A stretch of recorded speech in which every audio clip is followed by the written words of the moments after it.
عمر تیرے پاس تیرے زمانے میں ایک شخص آئے گا، اس کا نام ہوگا اویس، اس کا قبیلہ ہوگا مراد، اور مراد کی ایک شاخ ہوگی قرن، اس خاندان میں سے ہوگا، قبیلہ اس کا مراد ہوگا، خاندان اس کا قرن ہوگا، اور اس کو پھل بہری ہوئی ہوگی، پھر اللہ نے اس کو شفا دے دی ہے، اس کی کمر پہ دیکھنا ایک سفید نشان باقی ہوگا۔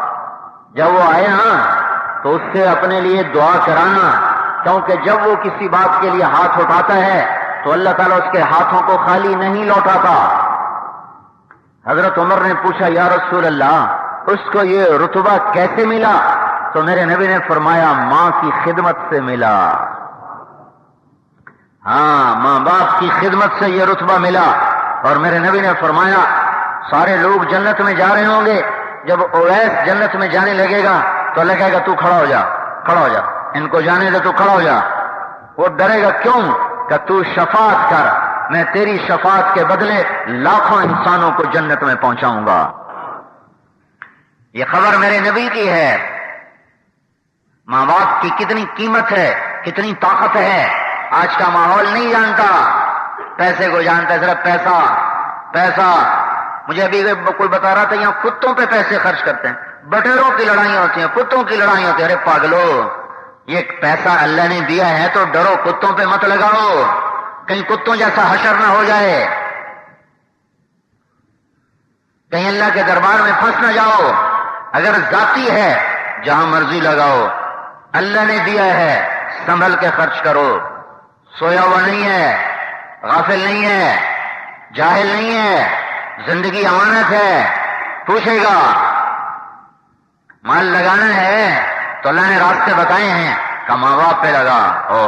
ایک دفعہ آپ نے کہا جہاد ہے، جہاد فی سبیل اللہ میں خرچ کرنا سب سے بڑا اجر ہے، سب سے بڑا اجر۔ تو میرے نبی نے کہا جہاد سے زیادہ اجر والا خرچ بتاؤ کون سا ہے؟ جہاد فی سبیل اللہ میں خرچ کرنے سے بھی زیادہ ثواب والا خرچ کون سا ہے؟ تو صحابہ نے کہا جی ہمیں تو نہیں پتا، آپ بتائیں۔ تو آپ نے فرمایا اولاد کا ماں باپ پہ خرچ کرنا جہاد فی سبیل اللہ میں خرچ کرنے سے بھی زیادہ اجر ہے۔ حضرت عمر خلیفہ بن گئے، ہر سال حج کرتے، لوگوں سے سوال کرتے، یمن بھائی کوئی اویس، کئی سال گزر گئے وہ نہیں آئے۔ آخر ایک سال حضرت عمر پہاڑی پر کھڑے ہو کر کہنے لگے بھائی سارے حاجی کھڑے ہو جاؤ۔ تو سب حاجی کھڑے ہو گئے۔ کہا سارے بیٹھ جاؤ، یمن والے کھڑے رہو۔ تو سارے حاجی بیٹھ گئے، یمن والے کھڑے رہے۔ کہ سارے یمن والے بیٹھ جاؤ، مراد والے کھڑے ہو جاؤ، مراد قبیلہ۔ تو سارے یمن والے بیٹھ گئے، مراد والے کھڑے رہے۔ پھر آپ نے کہا سارے مراد والے بیٹھ جاؤ اور قرن والے کھڑے ہو جاؤ۔ تو ایک آدمی بیچ میں کھڑا ہوا، تو اس سے فرمایا تو قرن کا ہے، کرنی ہے؟ کہ جی ہاں۔ کہ تو اویس کو جانتا ہے؟ کہ جی جانتا ہوں۔ کون ہے؟ کہ جی میرا بھتیجا ہے، پر وہ تو پاگل سا ہے، آپ اس کا کیوں پوچھ رہے ہیں؟ تو حضرت عمر رونے لگے، کہ پاگل وہ نہیں، پاگل تو ہے۔ کہ وہ یہاں آیا ہوا ہے؟ کہ جی ہاں آیا ہوا ہے۔ کہ کدھر ہے؟ کہ ادھر عرفات کی طرف اونٹ چرانے گیا تھا۔ تو عمر نے حضرت علی کو ساتھ لیا اور دونوں پہنچے وہاں۔ تو ایک آدمی کو دیکھا، وہ نفل پڑ رہا تھا جھاڑی کے پیچھے اور اونٹ چر رہے تھے۔ تو یہ دونوں اس کے پاس جا کے بیٹھ گئے۔ جب اس نے دیکھا کہ دو آدمی میرے پاس آئے ہیں تو اس نے نماز مختصر کی اور سلام پھیرا۔ تو انہوں نے سلام کیا، انہوں نے جواب دیا۔ تو فرمانے لگے حضرت عمر تیرا نام اویس ہے؟ کہ جی ہاں۔ کہ تو مراد قبیلے کا ہے؟ کہ جی ہاں۔ کہ قرن تیری شاخ ہے؟ کہ جی ہاں۔ کہ ذرا کمر تو سے کپڑا تو ہٹا۔ کہ بھائی تم کون لوگ ہو، میرا امتحان لینے آ گئے ہو؟ کون لوگ ہو تم، میرا امتحان لینے آ گئے ہو؟ تو حضرت علی نے فرمایا یہ امیر المومنین عمر ہیں اور میں علی بن ابی طالب ہوں۔ تو ایک دم گھبرا کے کھڑے ہو گئے کہ السلام علیکہ یا امیر المومنین، السلام علیکہ یا علی بن ابی طالب۔ دونوں کو سلام کیا، پھر سہم گئے آپ کیوں دیکھنا چاہتے ہیں؟ انہوں نے کمر سے ہٹایا کپڑا تو وہ نشان دیکھا جو اللہ کے نبی نے بشارت دی تھی، تو فرمایا اویس ہمارے لیے ہاتھ اٹھا. تو وہ رونے لگے، یا میں آپ کے لیے کیسے ہاتھ اٹھاؤں، میں تو آپ کے قدموں کی خاک نہیں ہوں. کہا نہیں، میرے نبی نے کہا تھا اویس سے دعا کرانی. تو انہوں نے ہاتھ اٹھائے، ان کے لیے دعا کی. پھر حضرت عمر نے فرمایا تم ٹھہرو، میں تیرے لیے ابھی سامان لے کر آتا ہوں، کپڑے بھی لاتا ہوں، جوتے بھی لاتا ہوں، پیسے بھی لاتا ہوں. وہ فرمانے لگے 4 درہم میری مزدوری بنتی ہے مہینے کی اونٹ چرانے کی، 4 درہم مجھے سارے مہینے کو کافی ہو جاتے ہیں. جوتا میرا پھٹا ہوا نہیں، کرتا میرا کہیں سے پھٹا ہوا نہیں، مجھے نہ آپ کا کرتا چاہیے، نہ آپ کا جوتا چاہیے، نہ آپ کا پیسہ چاہیے. تو عمر نے زمین پہ کوڑا مارا، کہا ہے کاش میری ماں مجھے کبھی نہ جانتی. تو پھر حضرت اویس سے کہا تو میرے پاس رہنا پسند کرے گا؟ کہنے لگے نہیں، میں آپ کے ساتھ نہیں رہوں گا. کہا کدھر رہو گے؟ کہا میں کوفے رہوں گا. کہا میں کوفے کے گورنر کو خط لکھوں تیرا خیال کیا کرے؟ کہا نہیں، میں غریب لوگوں میں رہوں گا، مجھے نہیں چاہیے گدی، نہیں چاہیے شہرت، نہیں چاہیے. تو وہ کوفے میں چلے گئے. اگلے سال حج پر کوفے کا ایک سردار آیا تو عمر نے پوچھا اویس کیسا تھا؟ کہا جی بڑے فقر میں تھا. کہا وہ بہت بڑا آدمی ہے، اس سے دعا کرانا جب کبھی جانا.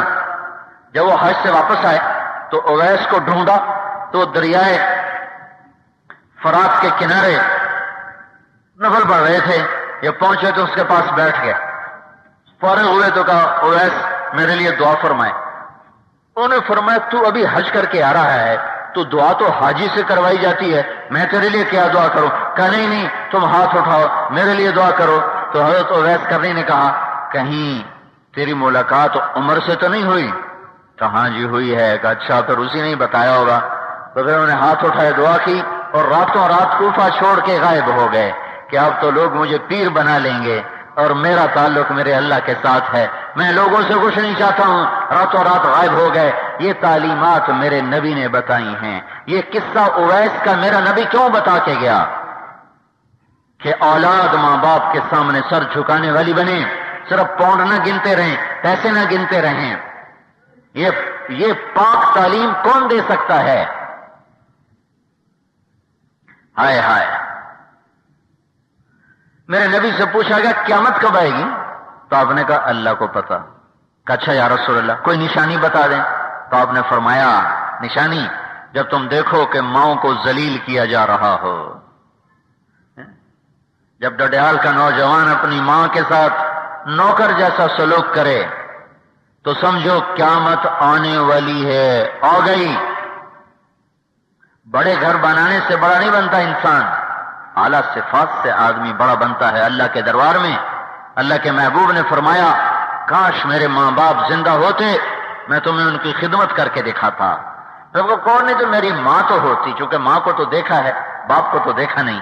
کہ کاش میری ماں ہوتی اور میں عشاء کی نماز کے لیے مصلی پہ کھڑا ہوتا اور ادھر سے میرے گھر کی کھڑکی کھلتی اور میری ماں منہ نکال کے کہتی محمد، تو میں نماز توڑ کے کہتا جی اماں جان.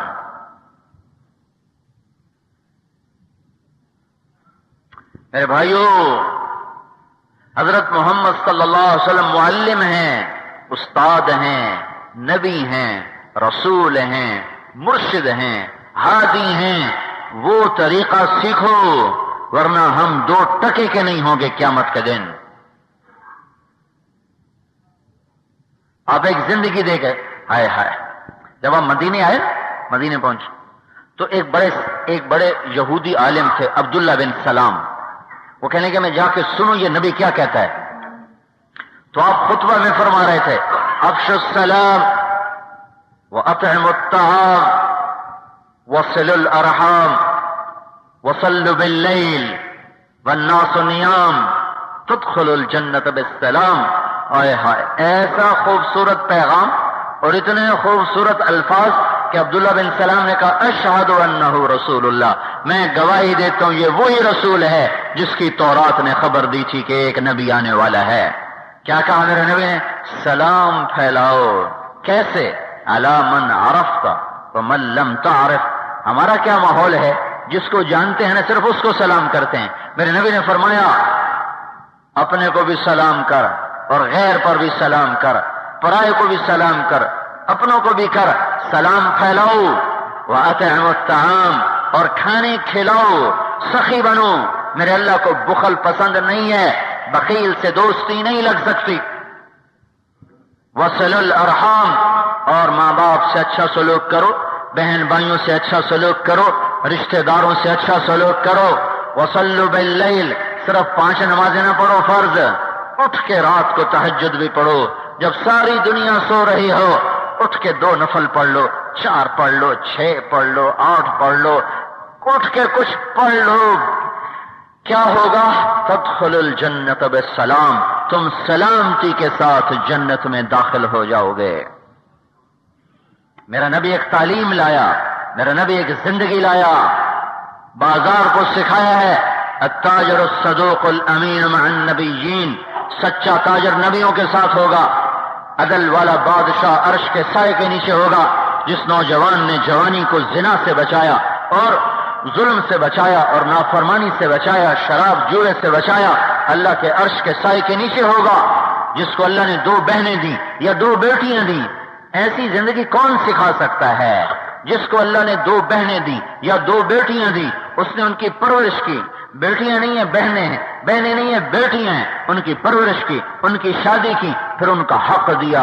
مجھے پتہ نہیں کشمیر کا کیا حال ہے، لیکن ہمارے ہاں بیٹیوں کو حق نہیں دیا جاتا، بہنوں کو بھائی حق نہیں دیتے، سارا خود ہی کھا جاتے ہیں. پتہ نہیں تمہارے کشمیر کا کیا حال ہے؟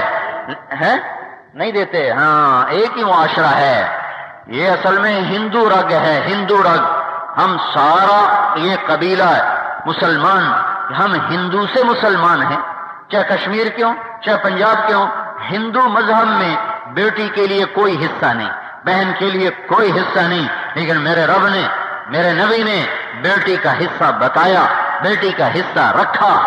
اور بلکہ آپ نے فرمایا فاطمہ میرے جگر کا ٹکڑا ہے، جس نے اسے تکلیف دی اس نے مجھے تکلیف دی، جس نے اسے راحت پہنچائی اس نے مجھے راحت پہنچائی.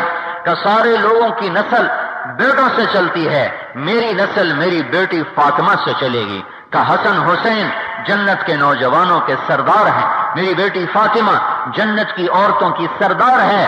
اور علی سے کہا علی تجھے بشارت ہو، جنت میں تیرا گھر میرے گھر کے سامنے ہے. بیٹیوں کے حق بتائے، بیٹیوں کے حقوق بتائے. موت کے وقت حضرت فاطمہ کو بلایا، ان کے کان میں بات کی تو وہ رونے لگی، پھر ان کا سر پکڑ کے کان میں بات کی تو وہ ہنسنے لگی. تو جب آپ کا انتقال ہو گیا تو حضرت اماں عائشہ نے پوچھا تم پہلے رو رہی تھی پھر ہنس رہی تھی، کیا بات تھی؟ تو کہا میرے نبی نے، میرے ابا نے فرمایا کہ بیٹی میرے جانے کا وقت آ چکا ہے، مجھے پیغام مل چکا ہے، تیاری کر میں جا رہا ہوں. تو اس پہ میں رونے لگی. تو جب مجھے روتے دیکھا تو پھر میرا قریب کر کے کہا بیٹی تو رو نہیں، میرے بعد سب سے پہلے تو ہی آ کے مجھ سے ملاقات کرے. 6 مہینے بعد 24 سال کی عمر میں انتقال. کیسا انتقال؟ طبرانی کی ایک روایت ہے کہ جب انتقال کا وقت آیا تو ان کی ایک خادمہ ہے سلمہ، ان سے کہا میرے لیے غسل کا پانی رکھو. انہوں نے غسل کا پانی رکھا، اس کے بعد اس سے غسل فرما کر فرمایا میرا فلاں جوڑا نکالو. وہ جوڑا پہنا، کہا میری چارپائی کمرے کے درمیان میں کرو. انہوں نے درمیان میں ڈالی. حضرت علی گھر میں موجود نہیں تھے، کسی کام کو باہر نکلے تھے. چارپائی پر لیٹی، قبلے کی طرف منہ فرمایا اور کہا کہ سلمہ میں مر رہی ہوں، علی سے کہہ دینا میرا غسل ہو چکا ہے، میرے جسم کو کوئی نہ کھولے. اور یہ کہہ کر ختم. حضرت علی آئے تو کہانی ختم. تو نے کہا یہ وصیت فرمائی تھی کہ ایسا ہی ہوگا، ایسا ہی ہوگا. ایسی خوبصورت رخصتی دنیا سے، ایسا خوبصورت جانا دنیا سے. اپنی عورتوں کو سمجھاؤ تم فاطمہ کی بیٹیاں ہو، تم خدیجہ عائشہ کی بیٹیاں ہو. تمہارا پردے سے نکل آنا کوئی عزت نہیں، کوئی شرافت نہیں، کوئی بڑائی نہیں. ہماری عورت کی عزت پردے میں ہے، ہماری عورت کی عزت حیا میں ہے، ہماری عورت کی عزت وہ سر جھکانے میں ہے، چھپانے میں ہے. یہ مغرب کی تہذیب ہے کہ عورت کے کپڑے اتار دیے، عورت کو بازار کی چیز بنا دیا، عورت کو ننگا کر دیا. اس کے پیچھے ہمارا مسلمان بھی چلا. یہ ظالم ایک ٹیلی فون بیچنے کے لیے عورت کو ننگا کر کے بڑے بڑے پوسٹوں پہ چڑھا دیا، موٹر سائیکل بیچنے کے لیے عورتوں کو ننگا کیا ہے. یہ مغرب کی تہذیب ہے. مغرب کے پیچھے مت چلو. مغرب میں جا کے سورج بھی ڈوبتا ہے اور اعلان کرتا ہے مغرب ڈوبنے کی جگہ ہے اور مشرق ابھرنے کی جگہ ہے. مغرب اندھیروں کی جگہ ہے اور مشرق اجالوں کی جگہ ہے. ہمارا بیت اللہ مشرق وسطی جس کو کہتے ہیں مڈل ایسٹ، مشرق کے سینٹر میں ہے. ہمارا قبلہ مغرب میں نہیں، بطرف مغرب. مغرب ادھر ہے، مغربی ممالک جہاں ساری تہذیب سیاہ ہو چکی ہے، تاریخ ہو چکی ہے. وہاں لڑکی کو خامند نہیں ملتا، خامند کو بیوی نہیں ملتی، ماں کو بیٹا نہیں ملتا، بیٹے کو ماں نہیں ملتی، بیٹے کو باپ نہیں ملتا، باپ کو بیٹا نہیں ملتا، بھائی کو بھائی نہیں ملتا، بھائی کو بہن نہیں ملتی، بہن کو بھائی نہیں ملتا. وہاں صرف حیوانیت ہے، نفسانیت ہے. اگر ہمارا نوجوان طبقہ مغرب کی طرف چلے گا تو جانور بننا پڑے گا اور حیوان بننا پڑے گا. پھر محمدی زندگی دور ہو جائے گی. انسانیت کی معراج محمد الرسول اللہ، شرافت کی معراج، علم میں کمال، شرافت، عزت. میں الفاظ کہاں سے لاؤں؟ یوں سمجھو کہ جیسے اللہ کی تعریف ناممکن ہے، حضرت محمد صلی اللہ علیہ وسلم کی تعریف ناممکن ہے. جیسے اللہ کی ذات کو پانا ناممکن ہے، حضرت محمد صلی اللہ علیہ وسلم کی ذات کو، صفات کو پانا ناممکن ہے.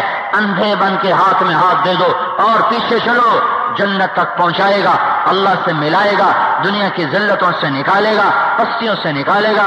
اونٹ چرانے والوں کو دنیا کی بادشاہی تک پہنچا دیا، پتھر کے پجاریوں کو سیف اللہ کے لقب دلوا دیے، پتھر کے پجاریوں کو فاروق بنوا دیا، صدیق بنوا دیا، اسد اللہ بنوا دیا، ذوالنورین بنوا دیا. کیا کیا خطاب مل گئے ان لوگوں کو جو کل کو خون چاٹتے تھے، پتھر پوچھتے تھے، گردنیں کاٹتے تھے. وہی لوگ سیف اللہ بن رہے ہیں، وہی لوگ فاروق بن رہے ہیں، اور وہی لوگ صدیق بن رہے ہیں، وہی لوگ ذوالنورین بن رہے ہیں، وہی لوگ اسد اللہ بن رہے ہیں. یہ میرے نبی کے علم کی کرامت، تربیت کا معجزہ اور آپ کے قدموں میں سر جھکانے کی دولت ہے کہ اللہ نے ایک ایسا طبقہ تیار کیا جنہیں اللہ نے مرنے سے پہلے رضی اللہ عنہ کا خطاب دے دیا. ہاں میرے بھائیو، غلامی رسول میں آنا یہ دنیا اور آخرت کی عزت اور کامیابی کا راستہ ہے. میرے نبی نے زندگی بتائی، جس کو اللہ نے 2 بہنیں دی، 2 بیٹیاں دی ہیں، ان کا حق دیا، کھایا نہیں. تمہارے کو چوری کر جائے تو اس کو کتنا لوگ، اگر وہ پکڑا جائے تو اس کی کتنی پٹائی ہوتی ہے. جس نے بیٹی کو حق نہیں دیا، جس بھائی نے بہن کو حق نہیں دیا، یہ بھی تو چور ہے، بہت بڑا چور ہے. اس کی ساری کمائی حرام ہو گئی. تو میرے نبی نے کہا جس نے بہنوں کو حق دیا، بیٹیوں کو حق دیا، ان کی شادی کی، ان کے سر پہ ہاتھ رکھا تو اس پہ جنت واجب ہو گئی. جنت واجب ہو گئی ہے. میرے بھائیو، حضرت محمد صلی اللہ علیہ وسلم صرف ہمیں نماز نہیں سکھا کر گئے، روزہ حج زکات نہیں سکھا کر گئے، پوری ایک زندگی سکھا کر گئے ہیں.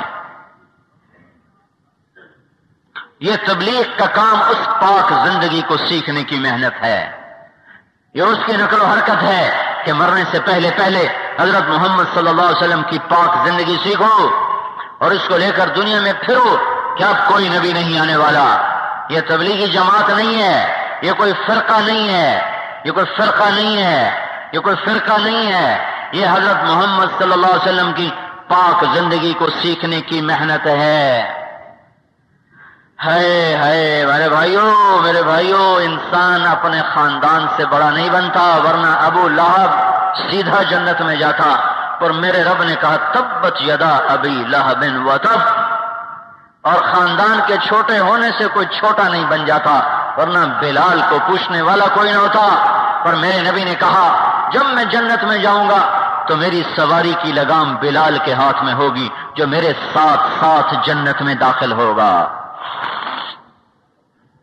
وہ سیدنا بلال بنے، وہ تبت یدا ابی لہب وتب بنا، وہ قریشی سید ہاشمی ہو کر جہنم میں، چاچا ہو کر جہنم میں. اور سلمان ایرانی اصفہانی، نہ عرب نہ قریشی.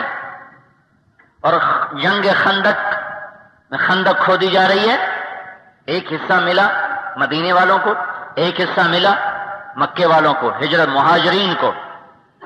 سلمان کدھر ہوگا؟ مدینے والوں کے ساتھ ہوگا یا مکے والوں کے ساتھ ہوگا؟ دونوں فریقین میں جھگڑا شروع ہو گیا. مدینے والے کہیں ہم میں، مکے والے کہیں ہم میں. یہ جھگڑا ووٹ کا نہیں تھا کہ ہمارا ووٹ بڑھ جائے ہیں، ہمارا آدمی ایم پی اے بن جائے ہیں، ہمارا آدمی ایم این اے بن جائے. یہ ووٹ کا جھگڑا نہیں تھا. یہ سلمان کو اپنے کھاتے میں ڈال کر سلمان کی عزت کو اپنے ساتھ ملانے کا تھا. کیونکہ دنیا میں صرف 3 آدمی اور ایک روایت میں 4 آدمی ایسے ہیں جن کو جنت نے خود اللہ سے مانگا. میں یا آپ یا پوری دنیا کے ایمان والے، ہم تو اللہ سے کہتے ہیں یا اللہ دوزخ سے بچا اور جنت عطا فرما، ٹھیک ہے. اور جب سے جنت بنی ہے اس نے اللہ سے صرف 4 آدمی مانگے. 4 آدمی. آپ نے ارشاد فرمایا کہ کچھ لوگ ایسے ہیں جن کو جنت اللہ سے خود طلب کرتی ہے اور علی ان میں سے ہے، اور علی ان میں سے ہے، اور علی ان میں سے ہے. یہ جملہ 3 دفعہ دہرایا، 3 دفعہ اس جملے کو 3 دفعہ. کچھ لوگ ایسے ہیں جن کو جنت خود طلب کرتی ہے. پھر فرمایا اور علی ان میں سے ہے، علی ان میں سے ہے، علی ان میں سے ہے جن کو جنت خود طلب کرتی ہے، اور وہ سلمان ہے، اور وہ مقداد ہے، اور وہ عمار ہے، یا ابو ذر ہے. ایک جگہ ابو ذر ہے، ایک جگہ عمار ہے. تو کہا یہ وہ لوگ ہیں جن کو اللہ سے جنت خود سوال کرتی ہے. اللہ میں تجھ سے علی کا سوال کرتی ہوں، مجھے دے دے. میں تجھ سے سلمان کا سوال کرتی ہوں، مجھے دے دے. میں تجھ سے مقداد کا سوال کرتی ہوں، مجھے دے دے. میں تجھ سے ابو ذر کا سوال کرتی ہوں، مجھے دے دے. تو دونوں فریقین کا زور تھا کہ سلمان کی شرافت ہمارے کھاتے میں آئے. تو جب کوئی بھی راضی نہیں ہوا، اچھا بھائی تم لے لو ہم نہیں لیتے، تو معاملہ گیا اللہ کے نبی کے پاس. یا رسول اللہ اب آپ فیصلہ کریں. تو آپ نے فرمایا میں فیصلہ کرتا ہوں، سلمان منا اہل البیت، سلمان میرے اہل بیت میں سے ہے. اہل بیت، تم کیا جانو اہل بیت کیا چیز. ابو لہب اہل بیت میں ہو کر نکل گیا، وہ گیا جہنم میں، اور سلمان ایرانی اصفہانی ہو کر اہل بیت میں داخل ہوا اور وہ گیا جنت میں. یہ غلامی رسول کا اعجاز ہے، یہ غلامی رسول کا صدقہ ہے.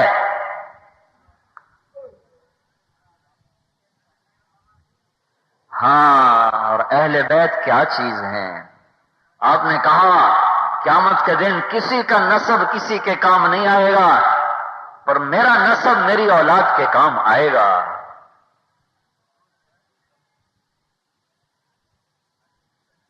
ہرات میں ایک آل رسول کا گھرانہ رہتا تھا.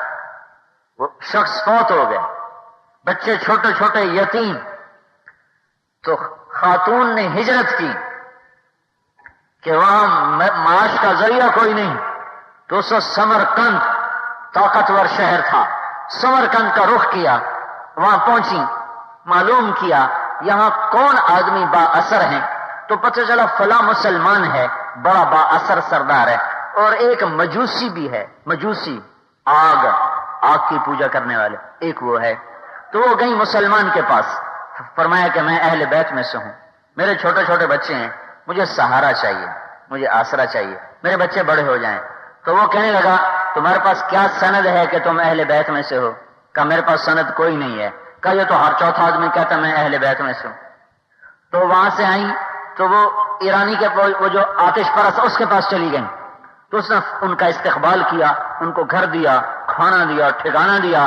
رات کو اس آدمی نے خواب دیکھا، مسلمان نے، کہ اللہ کے رسول صلی اللہ علیہ وسلم ایک جنت کے عالی شان محل کے سامنے کھڑے ہوئے ہیں. یہ پوچھتے ہیں یا رسول اللہ یہ کس کا گھر ہے؟ تو آپ نے کہا یہ ایک ایمان والے کا گھر ہے. وہ کہنے لگا میں بھی ایمان والا ہوں. تو آپ نے کہا دلیل پیش کر کے تو ایمان والا ہے، سند پیش کر تو ایمان والا ہے. وہ کانپ گیا.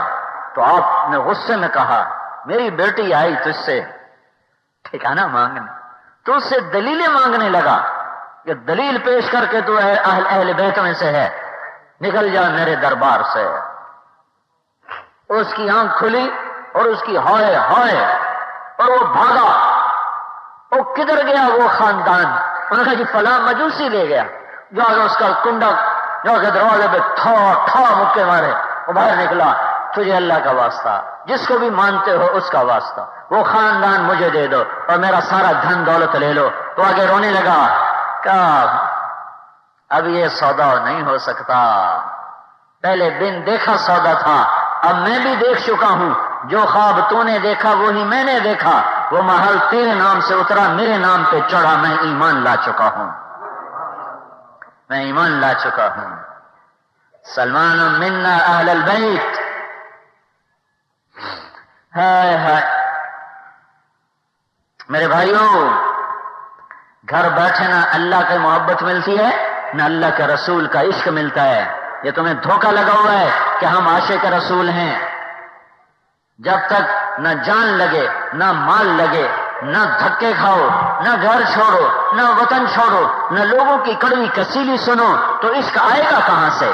صبح اٹھے دکان پر، شام ہوئی گھر پر، اولاد کو بھیجنے کے شوق انگلینڈ کے کہ اس کا ماما بھی گیا ہوا ہے یہ بھی چلا جائے، اس کا چاچا بھی گیا ہوا ہے یہ بھی چلا جائے. تو محبت آئی کب؟ محبت تو دھکے کھانے سے آتی ہے. جو اللہ کی راہوں میں دھکے کھا رہے ہیں اور جماعتیں بن کر چل رہے ہیں ان کو تم کہتے ہو یہ گستاخ رسول ہیں. جو تمہاری گالیاں بھی سنتے ہیں پھر بھی چپ رہتے ہیں. تم مسجد سے نکال دیتے ہو تمہیں کچھ نہیں کہتے. تم انہیں برا بھلا کہو وہ خاموش ہیں. تم سے کرایہ نہیں مانگا، تم سے کھانا نہیں مانگا. آج تک کوئی کلمہ کفر تمہیں نہیں سنایا، آج تک کوئی غلط بات تمہیں نہیں سنائی. انہیں تم کہتے ہو یہ گستاخ رسول ہیں اور تم بن جاتے ہو عاشق رسول. کتے لڑا کے، بٹیر لڑا کے تم عاشق رسول بن گئے اور یہ گستاخ رسول ہو گئے. کچھ سوچو تو صحیح، کچھ اپنی کھڑکیاں کھول کے تو سوچو کہ ساری دنیا میں پھر گئے یہ لوگ اپنی جان ہتھیلی پہ رکھ کر. ایک ایک سال کے لیے گھر چھوڑے، وطن چھوڑے، افریقہ میں مرے، امریکہ میں مرے، ایشیا میں مرے، یورپ میں قبریں بنی، جوانی میں مرے، بڑھاپے میں مرے اور کسی سے کوئی صلہ نہ مانگا.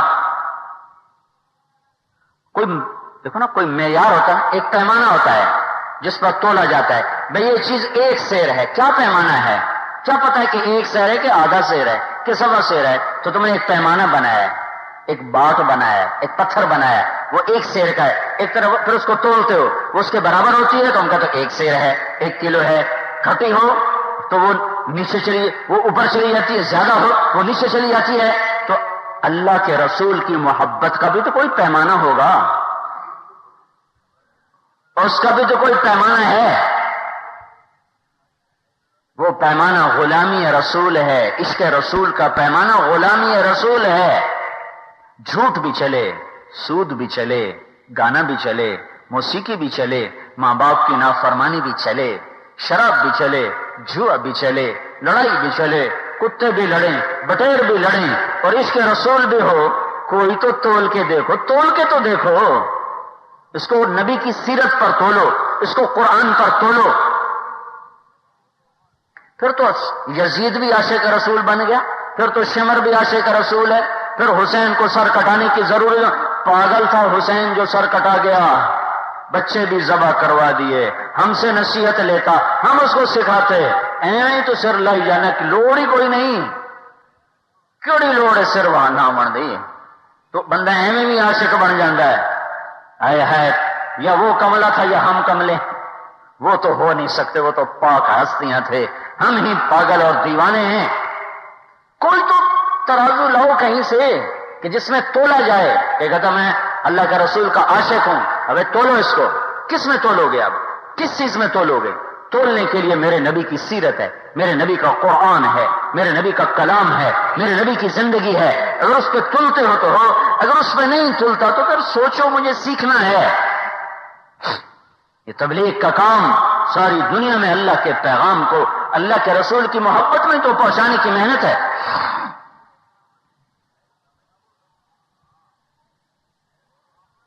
لاکھوں کروڑوں انسان برائی چھوڑ کر اللہ کے رسول کے غلام، جنید جمشید جیسے ناچنے والے، منبر پہ رسول پہ بیٹھ کر اللہ کا پیغام سنانے والے بنے. تو بھائیو اگر اس کا نام گستاخی ہے تو عشق کس چیز کا نام ہے؟ جنید جمشید جب ناچ رہا تھا، اور ناچنے والے گانے والے اور کیا کچھ کرتے ہیں اور وہ کیا کچھ نہیں کرتے، وہ سب کچھ کر رہا تھا۔ اگر میں نے اسے گستاخ رسول بنانا ہوتا، اگر شاباش سے اور بھی کر، تو اس کو جو وہاں سے اتار کر مسجد میں لا رہا ہے، کوئی بھی لا رہا ہے اور اس کی منتیں کر رہا ہے، یہ ایک مثال دے رہا ہوں، ایسے کروڑ لاکھوں نمونے، اور وہ آتا ہے، پھر وہ روتا ہے، پھر داڑھی رکھتا ہے، وہ پگڑی باندھتا ہے، پھر وہ اللہ کا پیغام سنانے انگلستان جاتا ہے، وہاں میری اس سے ملاقات ہوتی ہے، مجھ سے کہتا ہے مولوی صاحب ایک زمانہ تھا یہاں میں گانا گانے آتا تھا، آج میں اللہ کے نبی کا پیغام لے کر آیا ہوں۔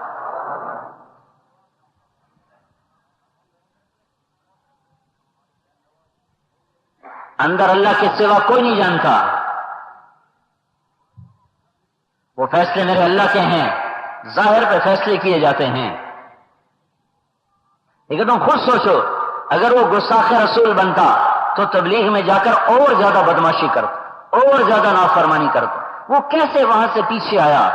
اور مجھ سے کہنے لگا پیسہ چھوڑنا تو کوئی بڑی بات نہیں، یہ جو واہ چھوڑنا ہے یہ بہت بڑی قربانی ہے، واہ نہیں چھوٹتی، پیسہ تو چھوٹ جاتا ہے۔ ہاں، پہلا گانا گایا اس نے پیپسی والوں کے لیے، تو انہوں نے اس کو 2.5 لاکھ دیے تھے۔ وہ کہتا میں تو انجینئر تھا، 8,000 روپے میری تنخواہ تھی، جب مجھے 2.5 لاکھ ملا میں تو ہوا میں اڑ گیا۔ اور جب اللہ نے توبہ کی توفیق دی تو پھر انہوں نے اس کو کیا پیشکش کی؟ کہ 4.5 کروڑ روپیہ لے لو اور 10 گانے گا کے دے دو، 4.5 کروڑ روپیہ لے لو اور 10 گانے گا کے دے دو، پھر ہمارا تم سے کوئی مطالبہ نہیں۔ انہوں نے کہا 4.5 ارب میں بھی منظور نہیں ہے۔ تو اب یہ عاشق رسول بنا کہ گستاخ رسول بنا؟ یہ اللہ کے نبی کا غلام بنا یا کہ اللہ کے نبی کا یہ دشمن بنا؟ اتنی بڑی جانی قربانی، اتنی بڑی مالی قربانی۔ اور ایک دن اس کا مجھے فون آیا، کہنے لگا مولوی صاحب آج میرے گھر میں ماں کی دوائی کے بھی پیسے کوئی نہیں، مجھے کاروبار تو آتا نہیں، یہی موسیقی میری کمائی تھی، آج میرے گھر میں اتنے پیسے نہیں کہ میں ماں کے لیے دوائی لا سکوں۔ تو یہ عشق رسول میں کیا یا گستاخی رسول میں کیا؟ جو آدمی دولت میں کھیلتا ہو اور پھر وہ اس درجے تک مجبور ہو جائے کہ ماں کو دوائی بھی نہ لا کے دے سکے، پھر اس کا قدم حرام کی طرف نہ اٹھے، تو یہ محبت اللہ رسول کی محبت میں تو ہے۔ بھائیو دین کو بھی سیکھو، صرف اپنے رسم و رواج پہ باقی نہ رہو، اپنی سابقہ روایات پہ باقی نہ رہو، کہیں ایسا نہ ہو کل دھوکے میں مارے جائیں کہ ہمیں تو اس نے کہا تھا اور اس نے کہا تھا، وہ کہیں گے ہم نے کوئی ٹھیکہ لیا تھا، تم نے خود کیا تھا، بھگتو۔ تو حضرت محمد صلی اللہ علیہ وسلم کی اس پاک زندگی کو سیکھنا یہ ہے تبلیغ کا کام، اس کی یہ نقل و حرکت ہے، اس کے لیے وقت مانگ رہے ہیں، اس کے لیے پھرو، پچھلی پر توبہ کرو، اگلی کے لیے اللہ رسول کی غلامی کے طریقوں کو اپنے اندر لانے کے لیے جاؤ اللہ کی راہوں میں، پھر کر اللہ کا پیغام سناؤ اور پہنچاؤ، پوری دنیا میں ایمان کی ہوا چلے، ایک لہر چلے گی۔ تو بھائی آج تک جو اللہ رسول سے نافرمانی کی اور بغاوت کی، اس پہ توبہ تو کرو سارا مجموعہ۔ 4 مہینے تک نہیں جاؤ گے کہ نہیں جاؤ گے؟ توبہ تو کر کے جاؤ، یہ مطالبہ تو میرا ناجائز نہیں ہے نا کہ آج تک جس عمر میں بیٹھے ہو، 20 سے لے کر 80 سال تک جس عمر میں بیٹھے ہو، آج یہاں سے توبہ کر کے اٹھو کہ یا اللہ پچھلی معاف کر دے، آئندہ تیرے اور تیرے رسول کے غلام بن کے چلیں گے۔ یہ نیت کرتے ہو سارے؟ ایک دفعہ کہو، پھر اندر کی ندامت سے کہو یا اللہ میری توبہ، ایک دفعہ پھر کہو یا اللہ میری توبہ، ایک دفعہ اور ذرا ہمت سے کہہ دو یا اللہ میری توبہ۔ یہ توبہ اس لیے کہتا ہوں، 3 دفعہ اس لیے کہلواتا ہوں کہ تیسری دفعہ تمہارا دل بول پڑے کہ یا اللہ میری توبہ۔ اور جب کوئی آدمی دل سے کہتا ہے یا اللہ میری توبہ، تو مجھے میرے رب کی عزت کی قسم اس کی پچھلی زندگی کے سارے گناہ معاف ہو جاتے ہیں، وہ ایسے ہوتے جیسے آج ماں کے پیٹ سے نکلا ہوں۔ تو آپ کو مبارک ہو، آپ کے پچھلے سب معاف ہو گئے۔ ہاں بس 2 باتیں باقی رہ گئیں، نماز چھوڑی معاف ہو گئی، قضا باقی ہے، دیتے رہنا، کسی کا حق مارا گناہ معاف ہو گیا، گناہ معاف ہو گیا، اب اس حق کے ادا کرنے کی صورت بناتے رہنا، تو آج آپ ایسے اٹھو گے یہاں سے جیسے ماں کے پیٹ سے نکلے ہو. ساری دنیا کے انسانوں سے توبہ کروانی ہے اور ساری دنیا کے انسانوں تک اس پیغام کو پہنچانا ہے. یہ ہماری ذمہ داری ہے ختم نبوت کی، نہ کہ تبلیغی جماعت کی. اگر اللہ کے نبی کو آخری نبی مانتے ہیں، ہم مانتے کہ نہیں مانتے بھائی، تو پھر تبلیغ کا کام ہمارے ذمہ ہے. دین پہ چلو بھی صحیح، دین کو پھیلاؤ بھی صحیح.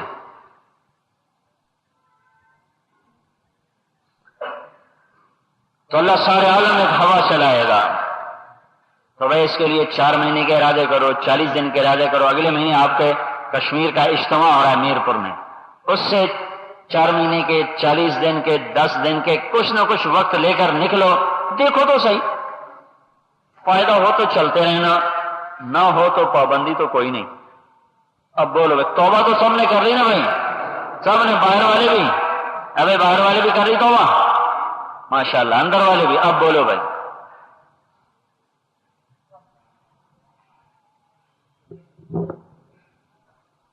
جلدی سے بولو بھائی. اجتماع ہو رہا ہے 5 کی شام، 5 کو 5 6 7 ہاں 5 کی شام سے اجتماع ہے. وہاں اپنے قافلے جمع ہوں گے، پھر اللہ کے فضل سے اللہ کی راہ میں نکلیں گے. تو اس سے آپ بولو بھائی، ارادے کرو بھائی. جی پہلا نام کس کا؟ جی بسم اللہ کر کے یہاں والے مقامی لوگ بولیں. جی شہاب الدین. جی کتنا؟ جی جی کتنا وقت؟ بھائی یہ بنو والے بیٹھو بھائی، یہاں والے بولو، یہاں والے بھائی تشریف رکھے. دعا تک سارا مجمع بیٹھا رہے، یہاں والے بولو بھائی. سارا مجمع بیٹھا رہے. جی بسم اللہ. جی استفاع سے 4 بجے. جی انشاءاللہ. جی ماشاءاللہ. اور ارشاد فرمائیے گا. جی کیا ارادہ؟ جی کیا ارادہ ہے؟ 4 ماہ کے لیے اللہ پاک قبول فرمائے. جی ماشاءاللہ. ہاں ارشاد ہو. جی 7 مہینے کے لیے اللہ قبول فرمائے. دعا تک سارا مجمع، دیکھو جیسے آپ نے تسلی سے بات سنی، اب دعا تک سارا مجمع بیٹھا رہی. جی 4 مہینے نام. جی 4 مہینے اللہ پاک قبول فرمائے. اور جی اور پیچھے بھی نام لکھنے والے کھڑے. جی کیا ارادہ؟ جی 4 ماہ کے لیے اللہ پاک قبول فرمائے. بہت اچھا جی، بہت مبارک، بہت مبارک. جی ماشاءاللہ. کیا ارادہ؟ جی کب سے؟ میر کو اجتماع سے. بہت اچھا، اللہ پاک قبول فرمائے. چلے 4 مہینے کی جماعت. ہاں بھائی، ہر علاقے والے اپنی جماعتیں لکھائے. جی 4 مہینے کب سے؟ میر کو اجتماع سے. بہت اچھا، بلکہ اپنی جماعت اجتماع کے بھی کہہ دینا، اجتماع پر تو کم از کم. بھائی اللہ جتنے اس کو توفیق دے اس کا احسان اور کرم ہے. لیکن ایک بات ہے بھائی، آخری درجہ یہ ہے کہ اجتماع کے پورے 2 دن، 5 کی عصر سے شروع ہوگا اور 7 کی صبح ختم ہو جائے گا. 1.5 دن کا اجتماع ہے یہ. تو 1.5 دن کم از کم درجہ دے اپنے سارے بستر کے ساتھ اور پورا وقت لے کر مجمع مان تشریف لائے اور اوروں کو بھی لے کر آئیں. اس کے آپ سارے بھائی ارادے کرتے ہیں نا؟ کون بھائی ارادے کرتا ہے اس کے؟ انشاءاللہ ہاتھ ہی کھڑے کر دینا.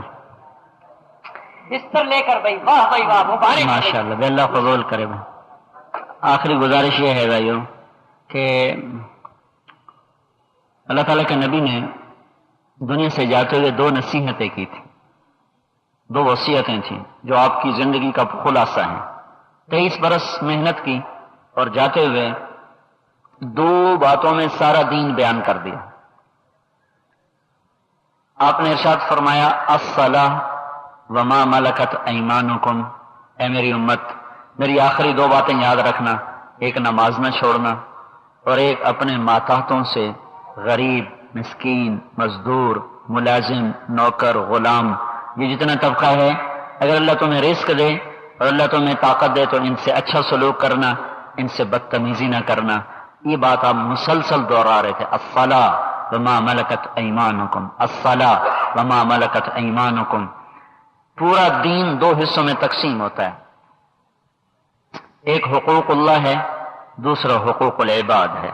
ان 2 لفظوں میں سارا دین آ جاتا ہے. حقوق اللہ میں نماز سب سے اعلیٰ درجے کی چیز ہے، اور حقوق العباد میں لوگوں سے حسن سلوک، یہ سب سے اعلیٰ درجے کی بات. انسان کا ایمان بھی مکمل اس وقت ہوتا ہے جب اس کے اخلاق مکمل ہوتے. ایک شخص نے عرض کی یا رسول اللہ، میں چاہتا ہوں میرا ایمان مکمل ہو جائے، میرا ایمان مکمل ہو جائے.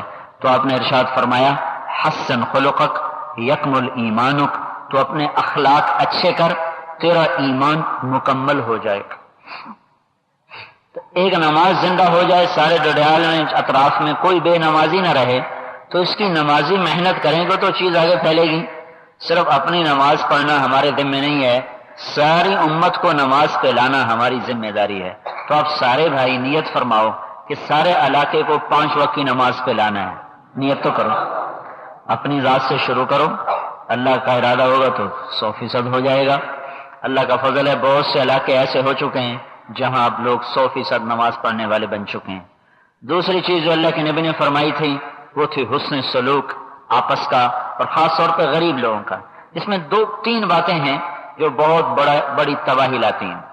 ایک غیبت، پیٹھ پیچھے لوگوں کی برائی کرنا اور ان پر تنقید کرنا، اس سے دل اتنے پھٹتے ہیں کہ بم کے پھٹنے سے بھی ایسی دیواریں نہیں پھٹتی جیسے غیبت کے کرنے سے دل پھٹ جاتا۔ دوسرا گالی، ماں بیٹی بہن کی گالی، یہ معاشرے میں ایسی آگ لگاتی ہے کہ سمندر کے پانی بھی اس کو نہیں بجھا سکتا۔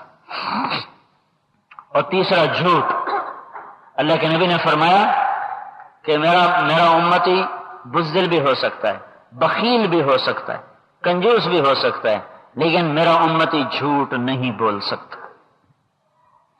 یہ 3 کام اپنے گھر سے، بازار سے، دفتر سے، ماحول سے، دیہات سے صاف کر دیں، اپنی ذات سے شروع کر دیں، اور اس کے بعد کسی کو جتنا ہی غصہ چڑھے گالی نہیں دینی، کسی کی پیٹھ پیچھے برائی نہیں کرنی، جھوٹ نہیں بولنا۔ تو آپ کے اپنے سینے میں اللہ ایسی روشنی پیدا کرے گا کہ سورج بھی اس کے سامنے ماند پڑ جائے گا، اور اللہ تعالیٰ آپ کو ایسی ٹھنڈک عطا فرمائے گا کہ رب ذوالجلال کی قسم جنت کی ٹھنڈک آپ اپنے سینے میں دنیا میں محسوس کرو گے۔ تو یہ 2 باتیں زندہ کرنی ہیں۔ ایک نماز، جب اذان ہو نا یہ سارے بازار بند ہو جائیں۔ آپ تو بڑے نیک لوگ ہیں، پنجاب کی نسبت آپ بڑے اچھے لوگ، ہمارے یہاں تو برائی بارش کے قطروں کی طرح برس رہی ہے اور گھاس کے تنکوں کی طرح اگ رہی ہے۔ میں پہلے بھی میرپور تک آیا تھا، ادھر نہیں آیا تھا، سو یہ سڑک خراب تھی اور ہم نے وہیں 1 ہفتہ کام کیا تھا۔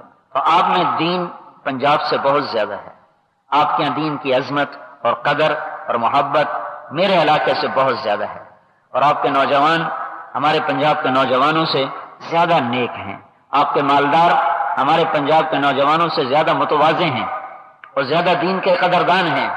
تو آپ کو تو تھوڑی سی محنت سے آپ کا سارا کشمیر ویسے بھی جنت کہلاتا ہے، ایسے بھی جنت بن جائے گا کہ نماز زندہ ہو، اخلاق زندہ ہو، محبت زندہ ہو، گالی کوئی نہ دے، غیبت کوئی نہ کرے، جھوٹ کوئی نہ بولے۔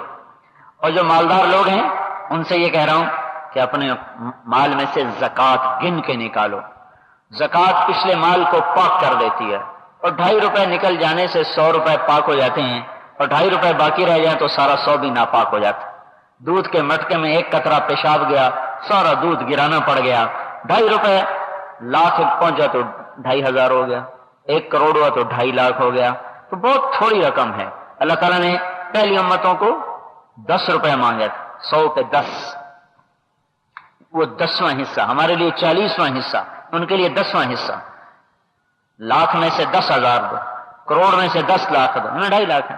تو زکوٰۃ کا رواج ڈالیں اور ڈھونڈ کے لوگوں کو تلاش کر کے ان کے گھروں تک پہنچائیں، اور یہ فضول چیزوں پر پیسہ خرچ نہ کریں ورنہ حساب میں بڑی سختی آ جائے گی۔ ایک کمائی کا انداز ٹھیک ہو، آپ کی رقم اگر بینکوں میں سود پہ رکھی ہوئی ہے نکال کے کرنٹ پہ کر دو، اللہ سے جنگ نہ لڑو، اللہ سے لڑنا آسان کام نہیں ہوتا، یہ واحد کام ہے جس پر اللہ نے کہا میں اعلان جنگ کرتا ہوں۔ نماز چھوڑ دی، روزہ چھوڑ دیا، زکوٰۃ چھوڑ دی، حج چھوڑ دی، گنہگار ہے، اللہ پکڑے گا اور اللہ سزائیں سنا رہا ہے۔ لیکن سود اگر نہیں چھوڑتا تو اللہ نے عجب کام کر دیا، کہ میں اور میرا رسول دونوں تمہارے خلاف اعلان جنگ کرتے ہیں۔ فَأْذَنُوا بِحَرْبٍ مِّنَ اللَّهِ وَرَسُولِهِ، تیار ہو جاؤ، پھر تیار ہو جاؤ، میں اور میرا رسول تم سے لڑنے کے لیے آ رہے ہیں۔ تو رکھو بینک میں پیسہ، سود پہ نہ رکھو، ویسے رکھو، جو آج تک لیا ہے اس پہ اللہ سے معافی مانگو. بعض اوقات انفرادی طور پر بھی لوگ سود پہ پیسہ دیتے ہیں، اس پر بھی اللہ سے معافی مانگو. اور اللہ تعالیٰ کا قرآن کہہ رہا ہے کہ 2 آدمی سب سے زیادہ جہنم میں سزا پائیں، 2، ایک قتل کرنے والا اور ایک سود کھانے والا. ایمان والوں میں جہنم کے 2 حصے ہیں، ایک ہے کافروں کے لیے اس میں 6 حصے ہیں، ایک ہے مسلمانوں کے لیے اس میں 1 حصہ ہے. جو حصہ مسلمانوں کے لیے ہے اس کا نام ہے جہنم، پھر اس کے نیچے حطمہ ہے، لظا ہے، سعیر ہے، سقر ہے، جحیم ہے، ہاویہ ہے، ایسے اس میں نیچے درجے چلے جاتے ہیں. جہنم اہل ایمان کے لیے ہے. اہل ایمان میں جو دوزخ میں گیا سب سے زیادہ عذاب 2 آدمیوں کو ہوگا، ایک سود کھانے والا اور ایک قتل ناحق کرنے والا. تو بھائیو اللہ تعالیٰ سے مانگو کہ اللہ اس سے ہماری تجارت کو پاک کر دے.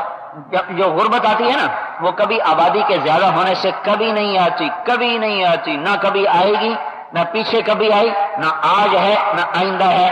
ہمیشہ غربت سودی نظام کی وجہ سے آتی.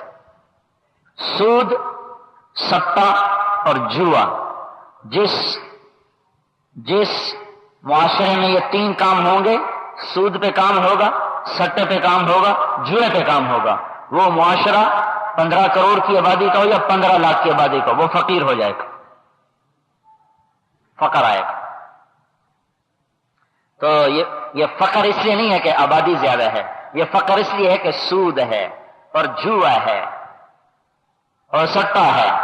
تو مہربانی کر کے بھائی اپنے بازاروں کو بھی اس سے پاک کرو، اپنے گھروں کو بھی اس سے پاک کرو، خود بھی حلال کھاؤ، اولاد کو بھی حلال کھلاؤ.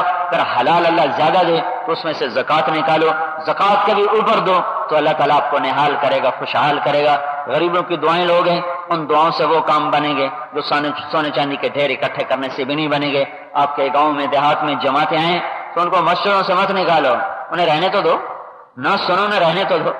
ان کی سنو تو صحیح وہ کہتے کیا ہیں، کبھی بیٹھ کے سنو تو صحیح وہ کیا کہتے ہیں. اگر وہ کوئی غلط بات کہتے ہیں تو ان کو پیار محبت سے سمجھا دو بھائی یہ بات تمہاری غلط ہے، یہ ٹھیک. وہ تو کوئی آئے بیٹھے ہیں، یہ تو کوئی نہ طریقہ ہے نہ سلیقہ ہے، نہ یہ کوئی مروت ہے، نہ یہ کوئی انسانیت ہے کہ اللہ کے گھر سے ہی نکال دینا. اب میں خود بھی کئی دفعہ نکلوں اس لیے بتا رہا ہوں. بستر اٹھا کے باہر پھینک رہے، در مسجد دھو، مسجد دھو، بڑی مسجد ناپاک ہو. اللہ کے بندو، اور مسجد تو کتا گزر جائے تو ناپاک نہیں ہوتی ہے، تو انسان کا بچہ ہے.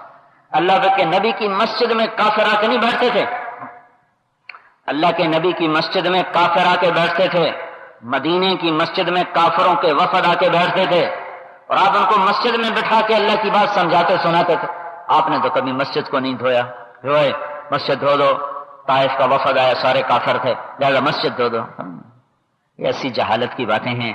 انسان بطور انسان اتنا گرا ہوا نہیں ہے، چاہے کافر ہی کیوں نہ ہو، کہ مسجد میں جائے تو مسجد دھو.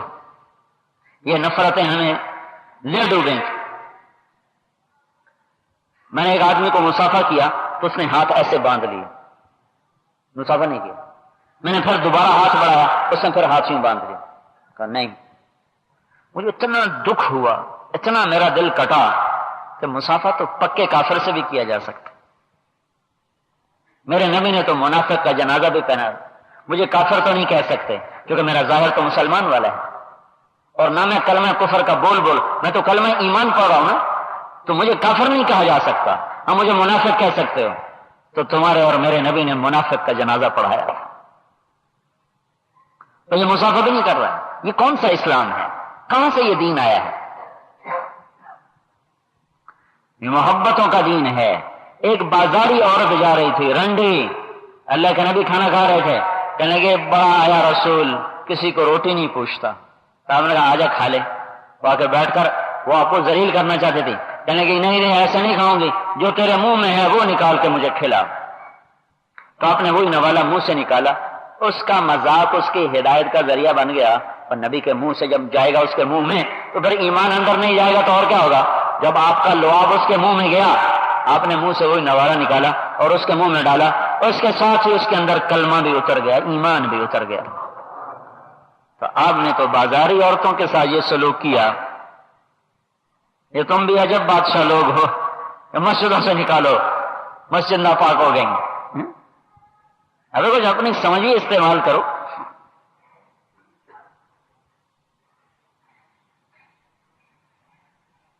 مسجد تو پکا کافر بھی آ جائے، جگہ تو ناپاک نہیں ہوتی ایسے، آدمی کے وجود سے تو جگہ ناپاک نہیں ہوتی۔ اور میرے نبی نے بیت اللہ پہ قبضہ کیا، 360 بت تھے، اٹھا کے باہر پھینکے، بیت اللہ کو دھویا تو نہیں کہ پاک کرو، اس میں کافر طواف کرتے تھے، بیت اللہ کو دھوو، آپ نے اسی میں طواف کیا جا کے۔ جب آپ نے مکہ فتح کیا تو آپ کہتے ہیں ہاں بھائی پہلے اس کو دھوو پھر ہم طواف کریں گے، نہیں آپ فاتحانہ آئے ہیں اور آ کر آپ نے سیدھا طواف کیا ہے۔ اور بلال کو کہا چڑھ اذان دے، انہیں اوپر چڑھ کے اذان دی ہے۔ نے کہا عطاب کیا کہہ رہے تھے؟ شکر ہے میرا باپ پہلے ہی مر گیا، اس نے یہ منظر دیکھا ہی نہیں۔ اور صفان سے کہا تو کیا کہہ رہا تھا؟ اس کالے کے سوا اور کوئی مجھے نہیں ملا جس سے اذان دلواتا۔ اور سہیل تو نے یہ کہا کہ اگر یہ سچا ہوتا تو میں مان ہی جاتا۔ اور ابو سفیان تو ڈر گیا، تو نے کہا یہ پتھر بھی اس کو بتائے گا میں کیا بول رہا ہوں۔ یہ تم لوگوں نے کہا ہے کہ نہیں کہا؟ ان کا نشہد انک رسول اللہ، اب ہم گواہی دیتے ہیں تو سچا رسول ہے، کیونکہ یہ 4 کے سوا 5واں کوئی نہیں تھا اس بات کا سننے والا، تیرا رب سچا رب ہے جس نے تجھے ہماری بات پہنچائی ہے۔ تو میرے نبی نے تو کافروں کو بٹھا کے طواف کیا ہے، یہاں کشمیر والے مسلمانوں کو مسجد سے نکال کے مسجد دھوتے ہیں۔ اتنے زیادتی سے نہ کرو، تمہارے دیہاتوں میں جماعتیں ان کا استقبال نہیں کرتے ہو تو ان کو رہنے دو۔